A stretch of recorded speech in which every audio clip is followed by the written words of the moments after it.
On June 6, 1944, after nearly 5 years of war in Europe and months of relentless preparation, the Western Allies launched Operation Overlord, the largest amphibious invasion ever attempted, an operation that would begin the liberation of Western Europe from Nazi occupation and open the decisive Western Front against Adolf Hitler's Third Reich. The road to D-Day had been long and politically complex. Since 1941, when Germany invaded the Soviet Union, the Red Army had carried the overwhelming burden of ground combat against the Wehrmacht, suffering catastrophic losses while steadily absorbing and then reversing the German advance. Joseph Stalin repeatedly demanded that Britain and the United States open a second front in Western Europe to divide German forces and relieve pressure in the east. British Prime Minister Winston Churchill favored a Mediterranean strategy, striking what he considered the soft underbelly of Axis Europe through North Africa and Italy, while American leaders, particularly General George C. Marshall, advocated a direct cross-channel invasion of France.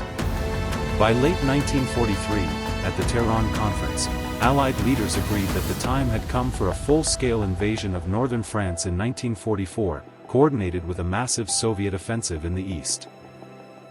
The responsibility for planning and executing this immense undertaking fell to General Dwight D. Eisenhower, appointed Supreme Commander of the Allied Expeditionary Force, who faced the extraordinary task of coordinating American, British, Canadian, and other Allied forces into a unified command capable of breaching Hitler's Atlantic Wall and sustaining an advance deep into continental Europe. The scale of preparation was unprecedented. In southern England, hundreds of thousands of troops assembled alongside mountains of equipment, vehicles, ammunition, and supplies. Artificial harbors known as mulberries were engineered to be towed across the channel and assembled off the French coast to ensure a steady flow of reinforcements. An undersea pipeline project, Pluto, was developed to pump fuel directly from Britain to the continent once a foothold was secured. The Allies also launched one of the most elaborate deception campaigns in military history, Operation Bodyguard, designed to convince German high command that the main invasion would strike at the Pas de Calais, the narrowest point between Britain and France. Through fake radio transmissions, double agents, inflatable tanks, and a phantom 1st United States Army group nominally commanded by General George Patton, the Allies fed German intelligence a steady stream of misleading information. As a result, even when the real landings began in Normandy, Adolf Hitler and several senior commanders hesitated to release critical panzer divisions, convinced that the assault was a diversion and that a larger invasion would follow elsewhere. In the early hours of June 6, 1944, under cover of darkness and uncertain weather, airborne divisions descended behind enemy lines. American paratroopers from the 82nd and 101st Airborne Division scattered across the Norman countryside, tasked with seizing causeways, securing bridges, and disrupting German communications. British airborne forces captured key objectives such as Pegasus Bridge, preventing German counterattacks from reaching the beaches swiftly. Many airborne units landed off target, isolated in small groups amid flooded fields and hedgerows, yet their scattered presence sowed confusion among German defenders and achieved critical tactical objectives. At dawn, a vast armada of more than 5,000 vessels approached the Normandy coastline.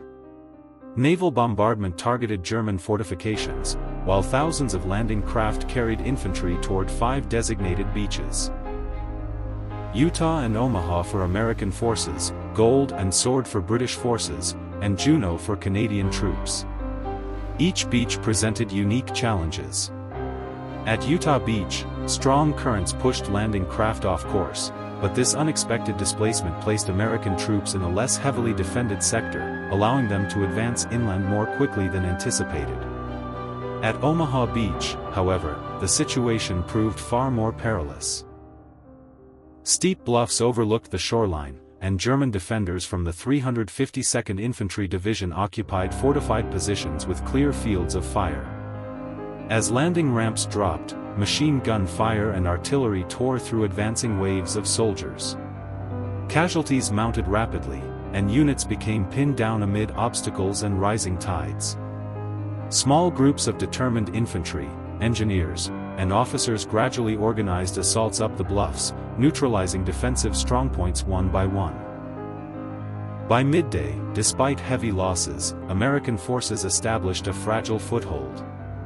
On the British and Canadian beaches, resistance varied in intensity, but steady progress inland was achieved through coordinated armor and infantry assaults. By the end of D-Day, more than 150,000 Allied troops had landed in Normandy, supported by air superiority that limited German mobility and reinforcement. The invasion, though costly, had succeeded in establishing a beachhead. Yet securing the beaches was only the beginning. The subsequent Battle of Normandy proved grueling and protracted. The Norman countryside, divided by dense hedgerows known as bocage, created natural defensive positions that favored German troops experienced in defensive warfare. Each field became a miniature fortress, slowing Allied advances and complicating armored maneuvers. German panzer divisions launched counterattacks, but Allied air power dominated the skies, strafing convoys and disrupting supply lines. The attritional struggle wore down German forces while Allied logistics steadily expanded. The artificial mulberry harbors facilitated the continuous landing of men and material, ensuring that the Allies could sustain their numerical and material advantage. In late July 1944, after weeks of grinding combat around St. Lo, the United States First Army launched Operation Cobra, a concentrated breakout supported by massive aerial bombardment. German defenses crumbled under the assault, and American armored units surged through the weakened lines into open terrain, initiating a rapid advance across Brittany and toward the interior of France. As Allied forces maneuvered to encircle retreating German armies, the Falaise Pocket formed, trapping significant elements of the German 7th Army and 5th Panzer Army. Though many German troops escaped, they left behind vast quantities of equipment and suffered irreplaceable losses. The destruction of these forces marked a decisive collapse of German defensive capacity in France. Meanwhile, in Paris, the French resistance intensified its activities. By August 1944, as Allied forces approached the capital, uprisings erupted within the city. Despite initial Allied hesitation to divert resources, French General Philippe Leclerc's armored division entered Paris, and on August 25, 1944, the city was formally liberated. The liberation of Paris held immense symbolic significance, restoring French sovereignty and morale while demonstrating that the occupation imposed since 1940 was ending. Across Belgium and Luxembourg, Allied forces continued their advance, greeted by civilian populations that had endured years of repression, forced labor, and economic exploitation under German rule. Yet the rapid advance presented logistical challenges. Supply lines stretched back to the Normandy beaches, and the destruction of French rail networks complicated resupply efforts. The port of Antwerp, captured largely intact in early September, became critical to sustaining the Allied offensive, though German forces still controlled the Scheldt estuary, delaying full use of the harbor until costly clearing operations were completed. In September 1944, Field Marshal Bernard Montgomery proposed Operation Market Garden, an ambitious plan to seize a series of bridges in the Netherlands through airborne landings followed by a rapid armored thrust across the Rhine River. The operation aimed to outflank German defenses and enter Germany before winter. Initial airborne drops captured several key bridges, but resistance around Arnhem proved stronger than anticipated. German armored units unexpectedly present in the area counterattacked, isolating British paratroopers who held out for days before being overwhelmed. The failure to secure the final bridge delayed Allied crossing of the Rhine and extended the war in Western Europe. As autumn turned to winter, German forces regrouped. On December 16, 1944, Hitler launched a surprise counteroffensive through the Ardennes forest, exploiting thinly held American lines. The Battle of the Bulge, as it became known, aimed to split Allied armies and capture Antwerp, thereby disrupting supply lines and forcing a negotiated peace. Initial German gains created a deep salient in the Allied front, and harsh winter weather grounded Allied aircraft, allowing German units temporary freedom of movement. However, determined resistance at key positions such as Bastogne, where American paratroopers refused to surrender despite encirclement, stalled the advance. As skies cleared, Allied air power resumed devastating attacks on German columns. Fuel shortages and mounting casualties crippled the offensive, and by January 1945, German forces retreated, having expended their last strategic reserves. The failure of the Ardennes offensive marked the final major German attempt to alter the war's outcome in the West. In early 1945, Allied armies prepared to cross the Rhine River, the last major natural barrier before the heart of Germany.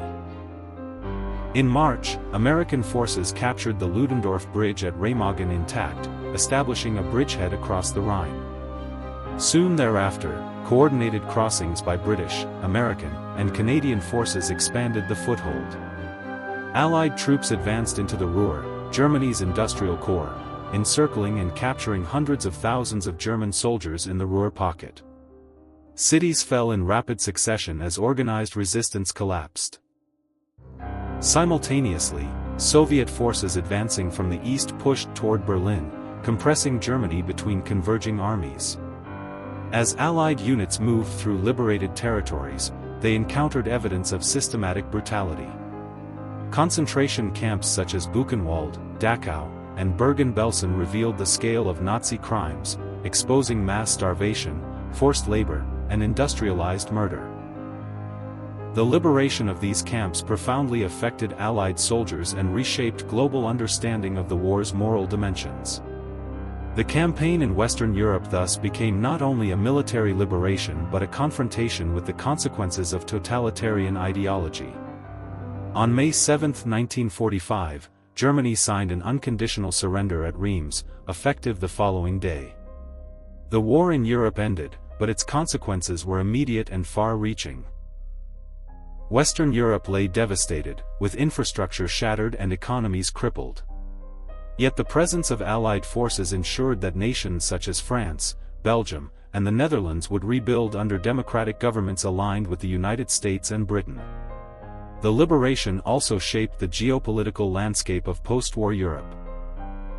While Soviet forces occupied Eastern Europe, establishing spheres of influence that would solidify into communist regimes, the Western Allies' advance limited Soviet expansion westward. Germany was divided into occupation zones, eventually leading to the creation of separate West and East German states.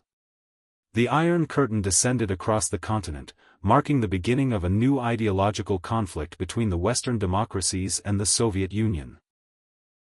The liberation of Western Europe therefore represented both an end and a beginning, the end of Nazi domination and the beginning of the Cold War order. D-Day stands